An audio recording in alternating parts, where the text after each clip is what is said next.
Okay, good afternoon. Thank you for inviting me to talk about constipation when the going gets tough. Today, I'm going to walk you through the management of constipation in your clinics. And along the way, we are going to review basic concepts that serves as framework to help us better understand how to manage this problem of our patients. Constipation can be a subject of puns and jokes because I would think that people are hiding their condition or most people think of constipation lightly. And just to emphasize the fact that bowel movement can be so precious that going to the toilet is a privilege and a happy place. Fact is, we all need food, and what comes into our mouths is digested by the GI tract, and the waste products of digestion needs to be expelled out and have that release. Sadly, not everyone has an easy time with their bowel movements. But there is hope. So for your patient, when they come to you, you ask, dumudumi po ba kayo araw-araw? Ilang beses kayong dumumi sa isang linggo? And your patient replies by saying, Doc, constipated po ako. Matigas ang dumi ko at nahihirapan ako mailabas. So there is really an imbalance between how us doctors define constipation compared to what our patients are feeling. As doctors, we focus on bowel movement frequency, whereas patients report it by what they feel.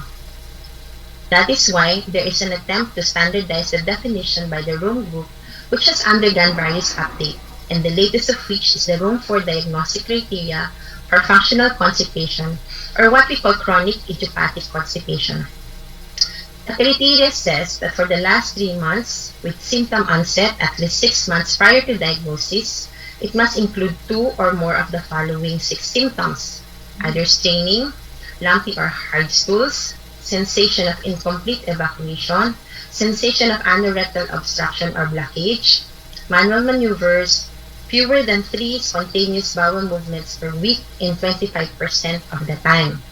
Also, that loose stools are rarely present without the use of laxatives. And there is insufficient criteria for irritable bowel syndrome constipation predominant. And by the way, chronic constipation, meaning constipation for more than 6 months, is not only seen in functional constipation, but also, as mentioned, in IBS-C, those taking opioids or the opioid-induced constipation, and your evacuation disorders. To help you better understand the difference between functional constipation and IBS is this picture. On the x-axis is the presence of constipation, and the y-axis is the presence of the abdominal pain. As you move higher in the x-axis, you have functional constipation. Then, if the abdominal pain is more predominant, it speaks more of IBS. Bloatedness and distension are common symptoms frequently reported by patients with functional bowel disorders. So how bad is the problem of functional constipation? Well, constipation is variably prevalent. So in South Africa, it can be 17.5. In Beijing, it could be as high as 32.6. In UK, at 8.2%. In the Philippines, the estimate would be 14 to 16%. However, this variability arises from self-reported reports of constipation by patients for using the Rome criteria. So while cross-sectional surveys have revealed variability in its prevalence, so to estimate the global prevalence of functional constipation, researchers performed a systematic review and meta-analysis from January 1, 1990 to December 31, 2020 that use only the different versions of the Rome criteria. So this paper is very recent. It was published in June 2021. So among the 275,260 participants, the pooled prevalence using Rome 1 was 15.3%, Rome 2 at 11.2%, Rome 3 at 10.4%, and Rome 4 at 10.1%. They also found out that the prevalence of functional constipation was higher in women, regardless of which Rome criteria was used. So the prevalence of constipation is comparable with other common diseases. Compared to other medical conditions, This paper shows that constipation is up there together with your hypertension, your migraine, your asthma, your diabetes, and coronary heart disease. So, most patients report having it for more than 3 years, and they have experienced symptoms for at least once a week. And once again, women are more affected than men. It is found with increasing age and also found with lower socioeconomic status. So when they did a survey, most respondents reported having straining as number one, hard lumpy stools, incomplete emptying, stool that cannot be passed, abdominal fullness and bloatedness, having less than 3 bowel movements per week, and use of manual maneuvers. So for Asians, on the other hand, the Asian Neurogastroenterology and Motility Association observed that doctors in Asia do hazy inquiry of bowel symptoms and attribute any abdominal complaint with dyspepsia and prescribe PPI as first-line treatment. So when they did the survey, they found out that the most common symptom reported by Asians is bloatedness. And that is why the predominant symptom was bloatedness for patients with constipation. Patients sadly receive mostly PPIs. So this study emphasizes that not all bloatedness is attributable to functional dyspepsia, though there may be overlaps. So dear doctors, at this point, we were able to define constipation and discuss the magnitude of the problem. So are there now measures of severity?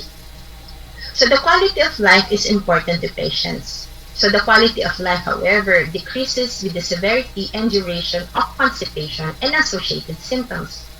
So in the absence of objective biomarkers for assessing constipation severity, there are validated severity scales that can be used and also stool diaries that can be used in monitoring treatment response. So you may just direct your patients to download apps. So we are now going to talk about pathophysiology. Bakit hindi po ako makadumi, Doc? So the function of your colon is mainly absorption of water and transport of waste to the rectum via passive movement of water and active reabsorption of sodium. The transport of waste to the rectum is under neurohumoral control, resulting to peristalsis. And the expulsion of the stool in the rectum is due to relaxation of the puborectalis muscle, which maintains your anorectal angle and external anal sphincter. So the colon transit time is 34 to 35 hours, maximum is 72 hours. So meaning, if you eat hamburger today, you should be able to expel it in 72 hours. So there are two types of movements, one that is non-propulsive and the other is propulsive, and that propels stool forward en masse from the ascending colon to the left side. So your high amplitude propagated contractions typically occur in the morning soon after awakening. They are strongly attenuated during sleep, which is understandable, and they're accentuated by other cues such as eating and drinking. In fact, a caloric load of approximately 300 kilocalories reduce decrease interstitial cells of Cajal and outer number of your myenteric plexus. So your dyssynergia, defecation requires relaxation of the puborectalis muscle. The pelvic floor goes down, the rectoanal angle straightens, as well as relaxation of the internal anal sphincter. In patients with dyssynergia, there is poor coordination of the abdominal, rectoanal, and pelvic muscles during defecation. The anal sphincter contracts instead of dilate. Patients also have rectal hyposensitivity. And structural abnormalities like megarectum, rectocele, rectal intussusception can also cause this problem. So there is a separate diagnostic criteria for dyssynergia. So at first, it should satisfy the criteria for functional constipation. And of course, during repeated attempts to defecate, there must be features of impaired evacuation as demonstrated by physiologic testing. So your balloon expulsion tests, your manometry, and imaging. We now move on to the diagnostic approach to constipation. So faced with a patient complaining of constipation, how do we proceed? So we need to elicit symptoms attributable to constipation, like just straining, hard to evacuate, incomplete evacuation, etc. and see how this has affected the quality of life of patients. So we use the Bristol Forms stool scale. We use the Bristol form stool scale there. And you ask your patients to point out which type of stools that does he or she has. So most often, patients with constipation report having type 1 and type 2 tumor. Check also for use of laxatives, including teas containing senna. Check for comorbidities, history of surgery, cancer history in the family. And perform not only a physical examination, but also a neurologic exam as necessary. And most importantly is to perform digital rectal examinations, especially during the first visit. Careful DRE is important. It is able to detect abnormalities such as hemorrhoids, skin tags, rectal prolapse, anal fissure, and anal warts, excoriations, among others. It begins with inspection to include watching the perineum while the patient strains and observe for leakage of stool, a gaping anus, or any prolapse. Next, check for the resting tone. As you insert your finger, a high resting tone might be a clue to an evacuation disorder or a lax tone due to fecal incontinence, especially in neurologic patients. Pain may also be a sign of fissure. Palpation of the rectal walls may help to identify polyps or masses, or for the presence of rectocele or intussusception. Next is to check for the stool presence and consistency. And you ask your patient if he is aware of the presence of stool. Otherwise, it might be a sign of rectal hyposensitivity. Next, ask the patient to squeeze, and you will normally feel the tightening of the sphincter around your finger and contraction of your pruvio rectalis muscle. You then ask your patient to try to expel your finger. The sphincter will relax and you will feel descent. If the muscle paradoxally contracts or if there is no descent, this suggests dyssynergia. In one study, 134 out of 187 patients with dyssynergia based on standard criteria were identified during digital rectal exam. DRE was able to identify normal resting and normal squeeze pressures in 86 and 82% of dyssynergic patients. However, a normal digital rectal exam does not rule out dyssynergia. So after a thorough history and physical exam, you move on to diagnostic tests to rule out secondary causes. Will you recommend colonoscopy for all your patients with constipation? The answer is a colonoscopy should not be performed in patients without alarm features like blood in stools, anemia, weight loss, unless age-appropriate colon cancer screening has not been performed. Physiologic testing or special diagnostic testing is reserved for patients with refractory symptoms. Testing is mainly to evaluate colon transit time, evaluate the pelvic floor during defecation, and exclude other anatomic abnormalities. So they are divided into two. You have your functional test and your assessment of colonic transit time. For the functional test, you have your balloon expulsion test, anorectal manometry, defecography. And your colonic transit time, they use radio-opaque marker test, wireless motility capsule test, scintigraphy, and colon manometry. So just to show you, on this part is the balloon expulsion test, wherein a balloon is inserted into the rectum and injected with 50 ml of water, and the patient will try to expel that in 1 to 2 minutes time. Alongside the balloon expulsion test, an anorectal manometry is performed as well. The MR defecography is able to visualize the changes in the recto-anal angle as one is tries to expel or bear down. Now, this one is an example of the colonic transit time studies wherein patients are asked to swallow radio-opaque beads. And after some time, they do imaging to determine how many beads are left after 6 days. Then this is an example of the colonic manometry wherein pressures are measured from the entire colon. These are the capsules that is used to measure also colonic transit time. Patient is asked to swallow, and then as it travels along the entire GI tract, it measures also pressures, and at the same time, the time that it is expelled is likewise measured. So these special tests that I have mentioned have their role if all else fails. And I will show an algorithm later as to their place in management. So your patient na ask you, Doc, magagamot pa ba ako? Evidence for current management approaches is limited. So treatment should start with lifestyle and diet changes. And then any medication that can cause constipation should be stopped if possible. And common laxatives may also be used before moving on to other laxatives or enemas. And of course, don't forget to give your reassurance to your patients that there is hope. Dietary fiber is helpful in relieving mild to moderate constipation by increasing stool weight. There are two types of fibers, your soluble and insoluble. Soluble fibers like psyllium tends to hold water in the colon, whereas insoluble fibers like bran can be coarse and large, thus causing mechanical irritation and mucus production. The general recommendation is to take 25 to 30 grams of soluble fiber a day.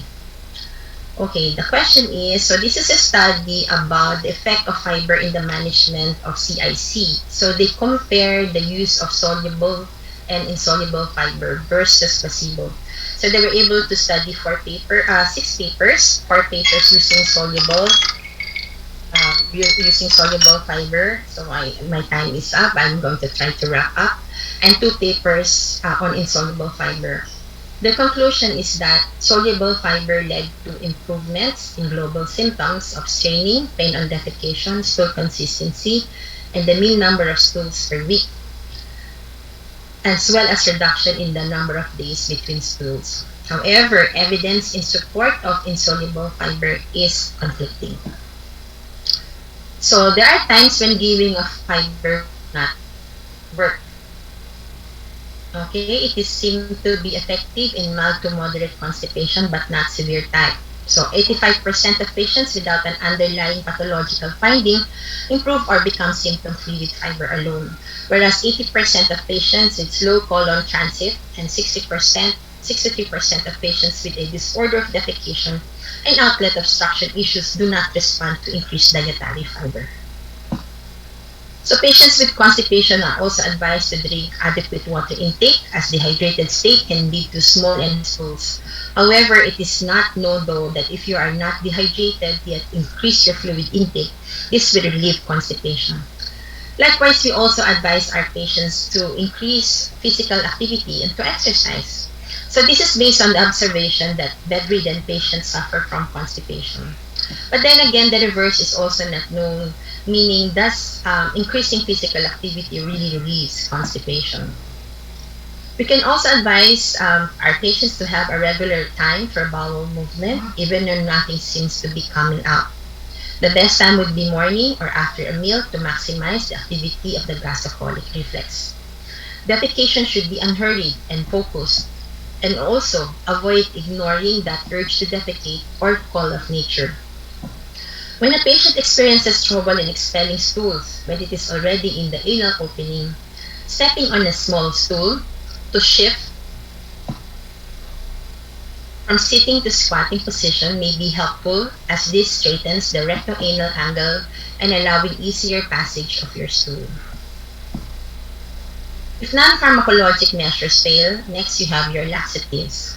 Laxatives are grouped as either osmotic laxatives like your poorly absorbed ions, your magnesium and phosphates, your poorly absorbed sugars like your lactulose, sorbitol, or PEG. Then you have your stimulant laxatives, your senna, your castor oil, bisacodyl, and sodium thiosulfate. And some laxatives are emollients like mineral oil or stool softeners like docosate sodium. Then we have the enemas, the phosphate, the soap suds or water enemas, and then the rectal suppositories like bisacodyl and glycerin suppositories. The mechanism of action of the different laxative either act on the gut wall or effect changes inside the lumen. So when bowel symptoms are refractory to simple laxatives, newer agents should be considered in patients with NTC or slow transit constipation. So the newer agents that are prosecutatory act on various gates, transporters, and channels. So you have your ileal bile acid transporters, You have your chloride channel activators, your guanylate cyclase agonist, your sodium hydrogen membrane exchange that affects your chloride CFTR, your cystic fibrosis transmembrane regulator, and then that's it. So these drugs are your prosecretory agents. So your lobiprostol, you have your linaclotide, your procalcipride, eloxabat, your IBAT.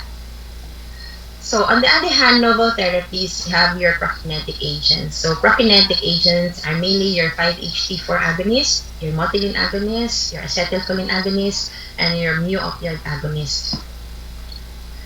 So these are example of your 5-HT4 agonists. Your procalcipride is a full 5-HT4, belucetrol, and your tegaserod. Tegaserod is no longer available because it was found to have cardiovascular effect. So in the market is procalcipride. For opioid-induced constipation, you only the other usual laxatives will not work, but there are drugs designed for opioid-induced constipation. These are all not available in the market. So just to mention, Peristeen is a way of managing fecal incontinence and chronic constipation. It enables predictable bowel management by giving the freedom to decide when and where to empty the bowel using self-administered water enema system. So about 500 ml of water is injected through the rectum, and this stimulates defecation.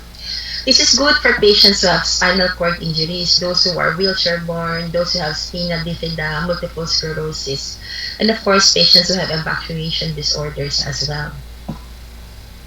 So as mentioned, procalcipride is the only 5-HT4 available in the market.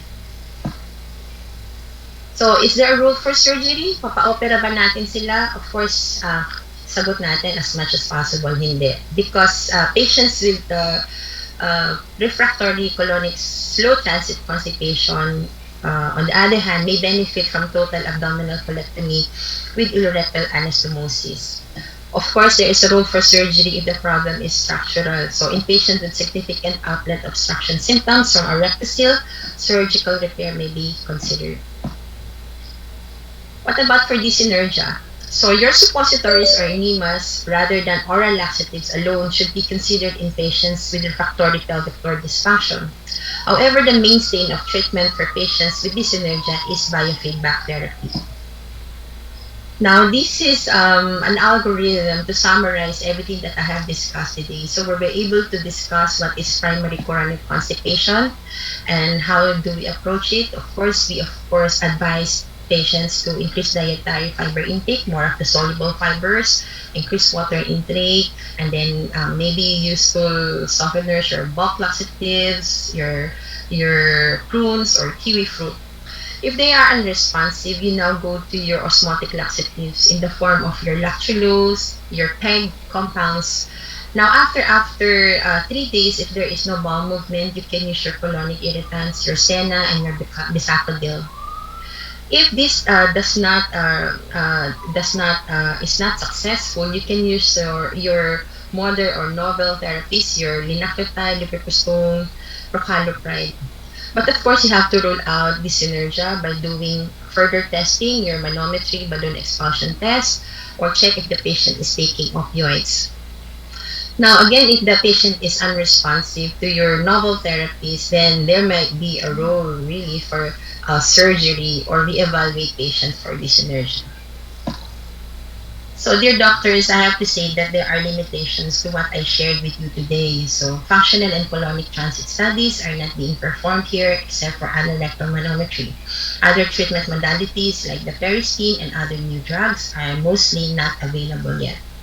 And despite this, a lot of options still remain, and in my experience, having that good conversation, discussion, and assurance works most for most patients. So it's the brain-gut axis at work. So thank you for listening.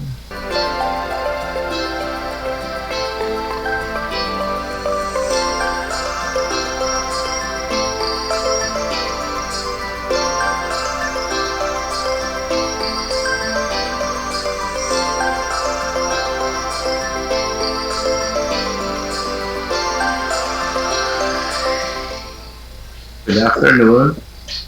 Before I start, I would like to congratulate the section of gastroenterology for a successful postgrad.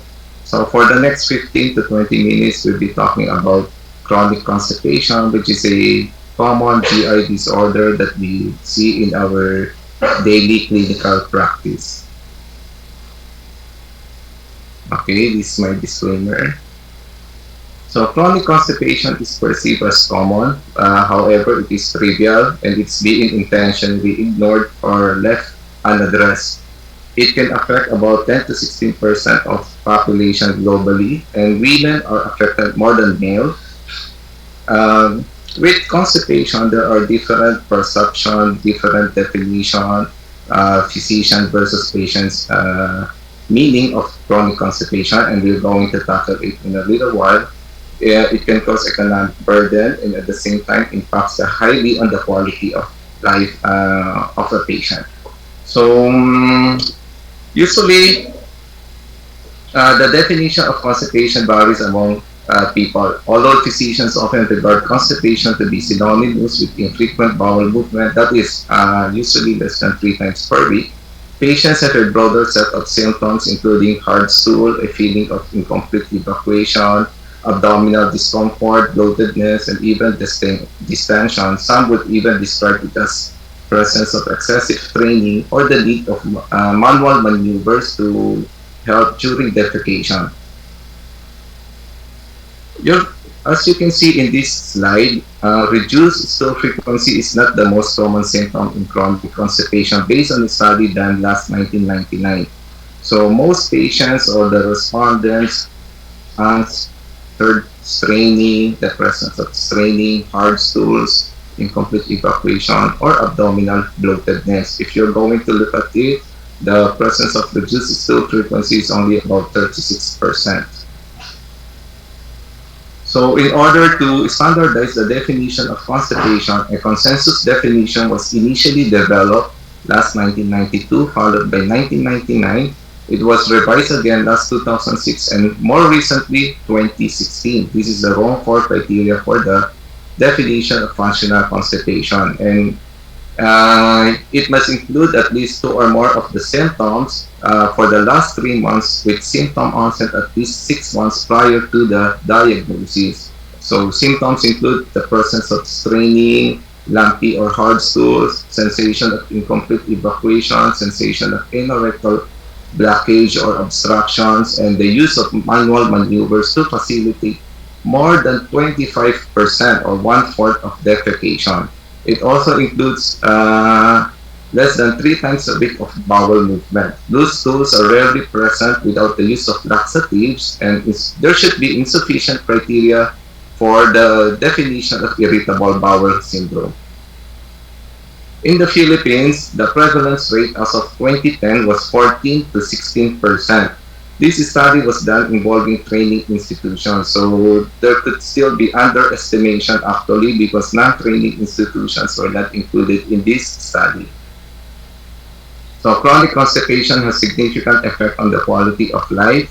Psychological symptoms correlates with self-reported constipation. It increases the psychological distress, the onset of depression or even anxiety, and the need to restrict physical and social activities.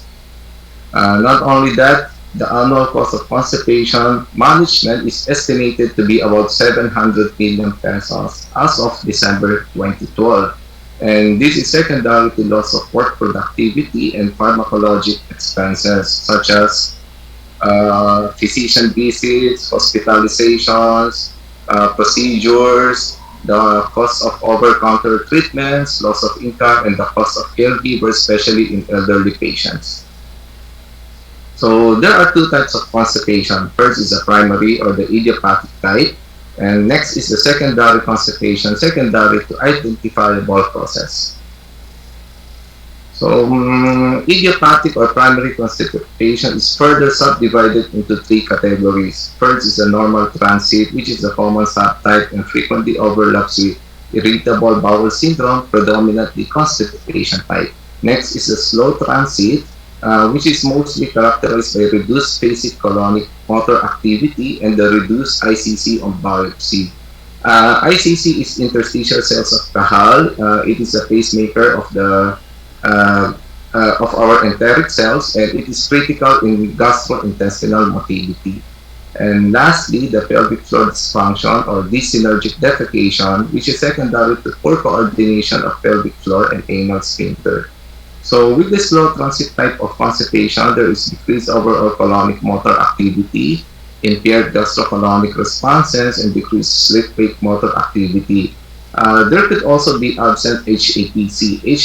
HAPC stands for high amplitude propagated contractions, which can transfer colonic contents over long distances and often precede defecation.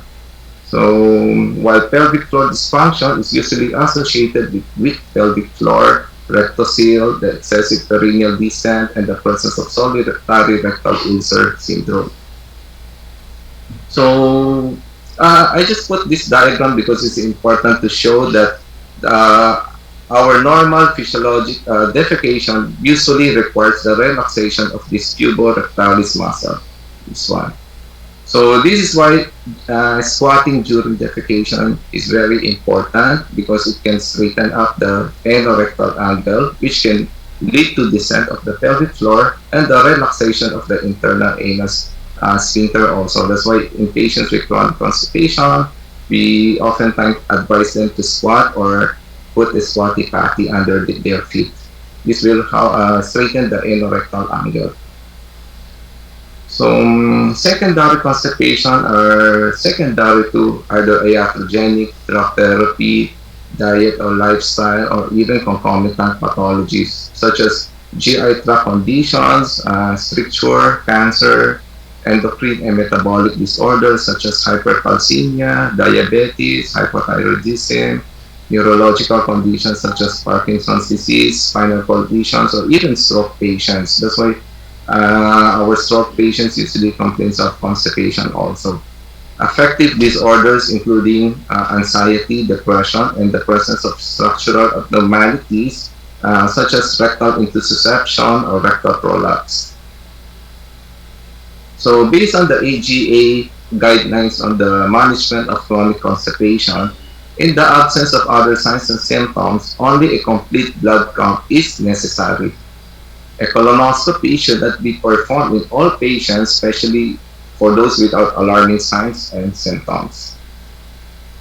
So that is why it's very important to assess the patient properly to exclude organic diseases as a cause of constipation. So alarming features have been identified which indicate that a patient warrants referral to a secondary care for further investigation such as colonoscopy. So based on the ANMA study, ANMA stands for Asian Neurogastroenterology and Motility Association, so which includes the Philippines. So one of them is the change in stool caliber, followed by blood in the stool, unintentional weight loss, family history of gastrointestinal cancer, particularly colon cancer, and the presence of iron deficiency anemia. So if your patients have these symptoms, especially these 5 symptoms, then you have to investigate first before you treat the patient as chronic constipation. If you're going to look here, overlapping symptoms is very common, and one study showed that about 68% of patients will sought counsel to their physician because of the combination of several functional disorders such as chronic constipation, idiopathic, irritable bowel syndrome, constipation type, and functional dyspepsia. So, symptom or distinguishing symptom to differentiate between functional constipation and irritable bowel syndrome, predominantly constipation type, is the presence of recurrent abdominal pain. So remember, for patients with functional constipation, the main problem is really just the bowel movement. While for the IBS, we have recurrent abdominal pain with either constipation or sometimes patient can also present with diarrhea.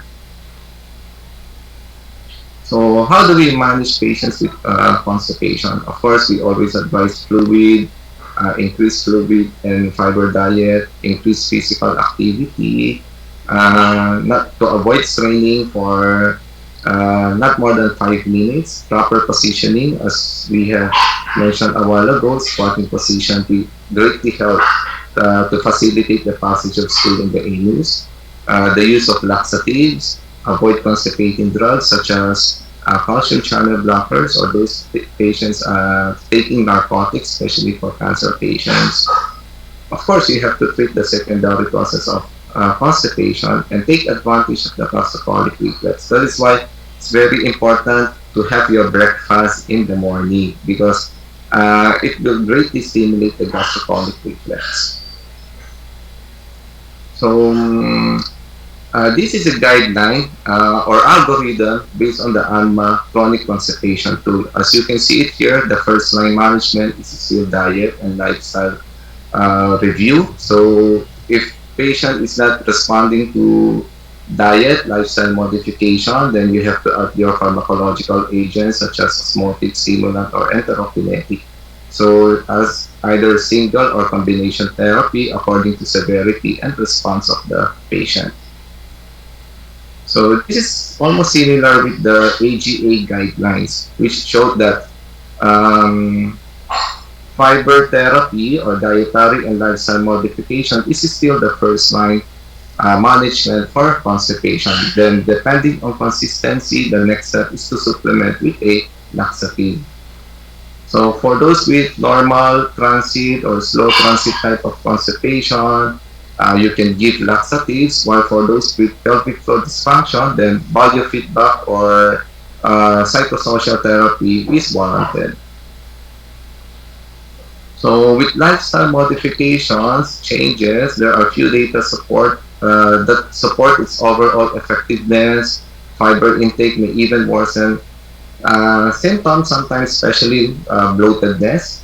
Then for the use of laxatives, there are limited clinical data on several agents, especially for stool softeners such as docusate sodium.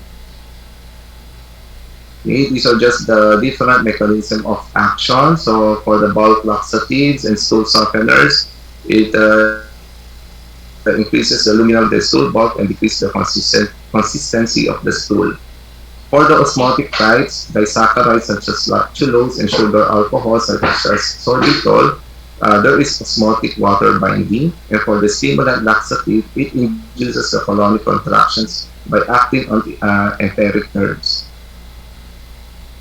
So this is always the question, which laxative to use or which is the best laxative. Actually, there's no best laxative. It really depends on your patients. No? So as you're going to look at here, most of them will always cause abdominal cramping, flatulence also, but more so with the poorly absorbed sugars because these are sugar, these are lactulose. So usually end product is carbon dioxide, which will cause gasiness in your abdominal wall or cavity.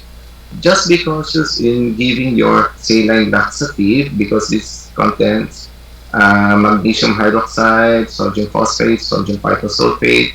So you have to be cautious in giving it for patients with renal or cardiovascular disorders, as this can lead to edema or even heart failure. So they are indicated for chronic type of constipation, and for effectiveness, I think they are all effective. So there may be several products on the market labeled as dietary fiber supplements, and one of them was Plantago or Bata. So what makes Plantago different? Dietary fiber formulations can vary considerably depending on the proportions of insoluble and soluble fiber.